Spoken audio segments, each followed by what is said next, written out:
আমি পুরো বাংলাদেশের মানুষকে অনুরোধ করছি, হ্যাঁ আপনারা অসংখ্য ব্যবসা করেন, আপনাদের অসংখ্য চিন্তা ভাবনা রয়েছে, কিন্তু এই দুর্যোগপূর্ণ সময়ে, জাতির কিংবা রাষ্ট্রের এই সংকটকালীন একটি সময়ে আপনারা আপনাদের ওই ব্যবসার হিসাবগুলো, এই চিন্তাগুলো একটু দূরে রাখুন। আমরা এখনো দেখতে পাচ্ছি কিছু ভাই, আমরা যখন ওই নৌকাগুলো ভাড়া করে ওইদিকে নিয়ে যেতে চাই, কিছু ভাই ওই নৌকার ভাড়াগুলো বাড়িয়ে দেন।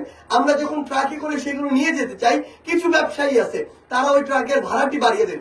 আমি আপনাদেরকে একটা প্রশ্ন করতে চাই, এত নিচু মন মানসিকতা নিয়ে আপনারা সে চলেন কিভাবে? এই যে অর্থ মানুষের সংকটপূর্ণ সময়ে আপনার যে অর্থটুকু আরো বেশি লাভ করতে চান, এই অর্থগুলো আপনার হজম হবে কিভাবে? আপনি কি চিন্তা করেন না যে সৃষ্টিকর্তা যদি চায় তাহলে আপনাকে আপনার এই যে এত এত অর্থ সব একটি মাত্র অসুখের মাধ্যমে কেড়ে নিতে পারে। আবার সৃষ্টিকর্তা যদি চায়, আপনি যদি এখন মানুষের পাশে দাঁড়ান, তাহলে হয়তো অন্য একটি সময় অসংখ্য বিপদ থেকে আপনাকে বাঁচিয়ে দিতে পারে, কিংবা আপনাকে ব্যবসায়িকভাবে লাভবান করতে পারে। তাই মানবিক দিক থেকে চিন্তা করে হোক, নৈতিকতার দিক থেকে চিন্তা করে হোক, এই আপনার অতি ব্যবসায়ী মনোভাব, অতি মুনাফাখোর যে মনোভাব, এগুলো থেকে দয়া করে বের হয়ে আসুন। এটি শুধু মানুষের সমস্যা নয়, এটি একটি দেশের সংকটকালীন সময়, এবং আমরা সকলে যদি একসাথে কাজ করি তাহলে এই সংকট আমরা উতরে যেতে পারবো।